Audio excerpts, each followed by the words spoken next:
the orange. The fruit's so popular, they named a color after it.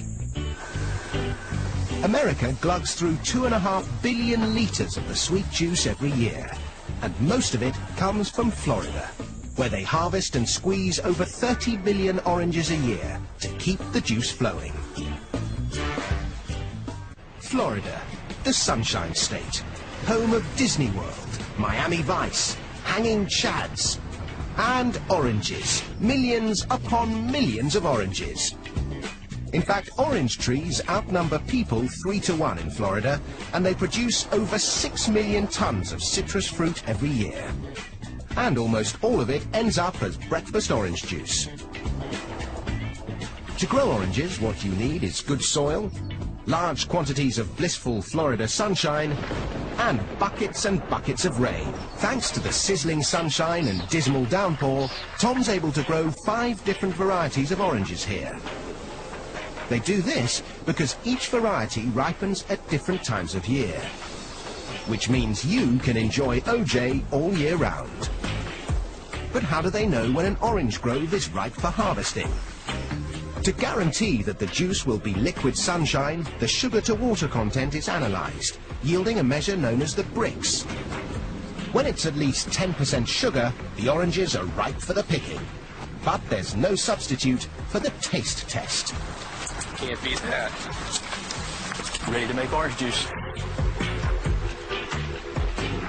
The fruit might be tasty, but it's not going to make juice if it's left on a tree. They need to be picked, and with millions of oranges ripening at once, they need to be picked fast. If you want to get fruity in a hurry, you need one of these terrifying contraptions. Or as they like to call it here, the Oxbow 3220. This magnificent machine is what's known in the trade as a continuous canopy shaker.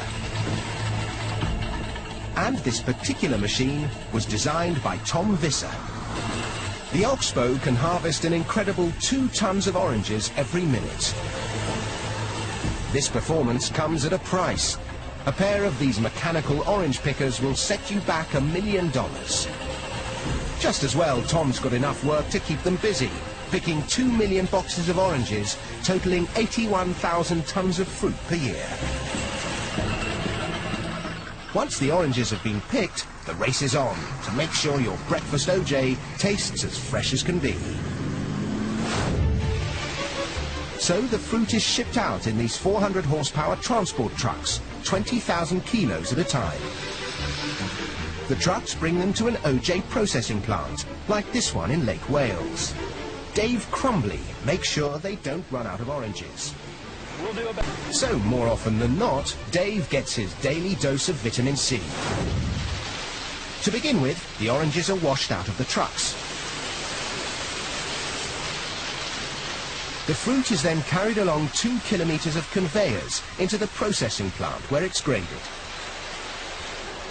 The oranges are separated by size, and it's time to extract the juice. But these days you won't find gangs of sad-looking orange squeezers with sore wrists. This is orange juice squeezing on an industrial scale.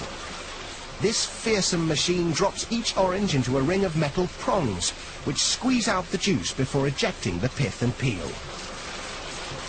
From orange to OJ in the blink of an eye.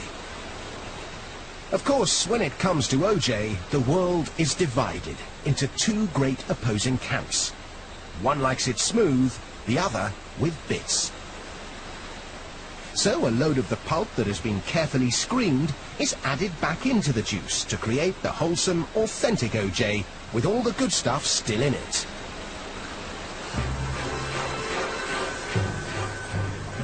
The OJ is now ready to be poured into cartons. It takes 2 dozen oranges to make enough juice to fill each 1.89 litre carton. But quantity counts for nothing unless the quality is good enough to keep orange juice the world's favourite breakfast tipple. There are palates that can tell a Beaujolais from a Burgundy in an instant. and noses that can whiff a Chanel number 19 from 100 paces. Well, these guys do the same for OJ.